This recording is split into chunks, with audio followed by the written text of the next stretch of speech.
Ние прв пат се вклучуваме во централната прослава која е организирана од Центарот United Consciousness од Индија.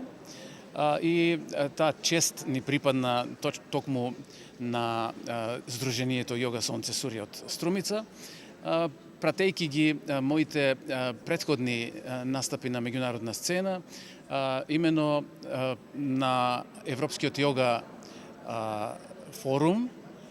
Настапив на два симпозиуми со две различни теми, и тоа, бидејќи се поврзани, соработуваат Европската йога федерација со United Consciousness, со Центарот од Индија, и тие не поканија да се приклучиме кон прославата. Ние и онака од 2015 самостојно, локално го прославуваме денот, но овој пат ни направија голема чест да не поканат и нас. Можем да кажем дека континуирано се зголемува бројот на членовите. Тоа значи до кој како ќе дојдат информациите. Но на секој човечкото тело е создадено за физичка активност.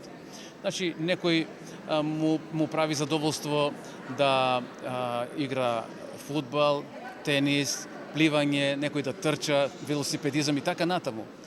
Но научно е докажано, тоа беше и мојата втора тема на Европскиот йога симпозиум, научно е докажано дека квалитетот кој јогата го нуди на човечкото тело и сите бенефити и придобивки се најдалекусежни и најдобри што може да ги добие човечкото тело. Во јогата не постои ограничување.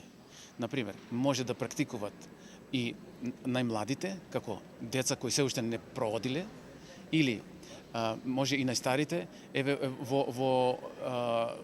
може само да го свртите кадарот, тука имаме практиканти кои се над 80 години.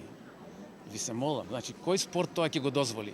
Значи во јогата можете да практикувате без разлика на пол, без разлика на вера, нашата организација, и тоа во цел свет се практикува, се прокламира. Не е верска заедница.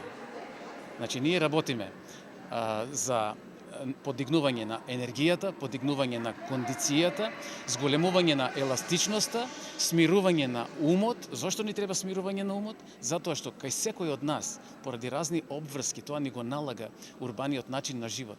Имаме шума во главата. Тој командантот внатре не остава на мира. Во јогата правиме смирување.